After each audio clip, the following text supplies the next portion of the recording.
Today, let's talk about the wealthiest people in the world, how they got that way, what they all have in common, and I'm going to reveal two rarely talked about secrets that I think you're going to find pretty interesting. Hi everybody, welcome to the channel where we talk about investing, trading, and business concepts. My name's Cody Koch. I'm an investor, business owner, and managing partner of Iron Oak Capital. Let's start this talk off by discussing some of the wealthiest people in the world. This is the Forbes Billionaires list, and you can see the updated Billionaires list as of this moment, and then it is Bernard Arnault. They update this regularly, who is the owner of LVMH, Elon Musk, of course, Tesla, SpaceX, Jeff Bezos is owner of Amazon, Larry Ellison's Oracle, Warren Buffett, Berkshire Hathaway, and so forth. Okay, so we have our wealthy list. Let's talk about what they all have in common. First is they all own businesses. To some extent, they were all frugal, at least in the beginning, before they became billionaires. For example, Warren Buffett is known to still live in a rather small, modest home, at least compared to his billions. As a group, they are not particularly great at academic school. For example, Bill Gates dropped out of college. That said, they are all actually famous for reading a lot, studying courses, constantly developing and working on their skill set.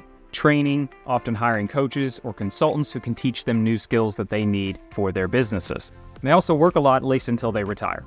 But something that also stands out is they make a lot of their investors very wealthy. But how they go about making their investors very wealthy is actually the first big secret I would like to reveal in this video. The most important common factor among all these billionaires is that they each actually buy a lot of businesses. Compared to the average person who practically never buys even a single business, billionaires often own many companies. For example, Bernard Arnault owns LVMH. LVMH became what it was after acquiring 70 businesses over the course of a couple of decades. Elon Musk originally made his fortune in PayPal, which was actually made from the merger of two companies. And once PayPal was sold, Elon actually bought Tesla and a few other businesses along the way. And Tesla since has acquired 10 businesses of significant size, dramatically increasing the size of Tesla. Next, we have Jeff Bezos through Amazon has acquired over 115 businesses since its founding of Amazon and has stakes in 22 other companies. Larry Ellison through Oracle has acquired over 160 companies, among many other acquisitions Larry has done outside of Oracle. Warren Buffett's Berkshire Hathaway has acquired approximately 65 companies who themselves have gone on to acquire something like 260 subsidiary companies. Bill Gates through Microsoft has acquired 276 businesses and has significant stakes in another 69 businesses. And as you go down this list, you're going to find it basically is very similar. Bloomberg, Carlos Slim, and so on and so forth. Even the Google guys, Larry Page and Sergey Brin, through Google has acquired over 256 businesses. And I would like to say this does not include their acquisitions of software, product lines, and even some private businesses, which is sometimes not publicly available information. So I'll give you an example. When Microsoft was very small, his mother, Mary Gates, was a businesswoman and was on several charity boards, and she happened to be friends with IBM's CEO. At that time, IBM was coming out with a new personal computer, and they needed an operating system for it. IBM at the time didn't really value software very highly, so they decided they were going to license an operating system from a software company. Thanks to his contacts through his mother, Bill was able to win the contract with IBM to license his software to IBM. The problem was that Gates didn't actually have a sufficient operating system in place that IBM could actually use. But Bill was able to find this through a programmer and was able to buy DOS for something like $50,000 to $75,000. He made some tweaks to DOS, turned around and licensed this software to IBM,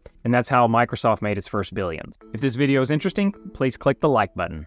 Now, I would like to say there is an advantage in buying businesses and investing in the acquisitions of businesses. In my experience, when done right, and that's the key, when done right, business acquisitions often provide higher returns with more growth potential at a similar comparable risk to many other asset classes. But I would like to point out it is not easy to buy a business, and it's definitely not easy to buy hundreds of businesses like a lot of these billionaires have done. So they have all developed very sophisticated systems to allow them to own and manage hundreds of businesses. This actually leads us to the second major secret of these billionaires. A lot of people would probably say, well, of course they can buy all these companies. They have the billions to do it. But when you dig into it a little bit deeper, you begin to discover they don't buy businesses because they're billionaires. They are billionaires because they bought businesses before they even had the money to do so. Okay, so bear with me. Here's what I'm trying to say. They're actually masters at raising capital, aligning everybody's interest in the same direction, doing deals, and making a lot of money for their investors. And although a lot of them have made many billions, in truth, they've actually made many more billions for all of their investors they've worked with over the years. Some of their investors have become so wealthy, it'll last their family's generations. Now, let me give you an example of their capital raising. What oftentimes is sometimes they get lucky, but they were all very good at taking advantage of opportunities that presented themselves. And I'll give you an example. Jeff Bezos founded Amazon in the mid-90s. When the company went public in the late 90s, its stock price rose quite dramatically due to the dot-com bubble that was occurring at the time.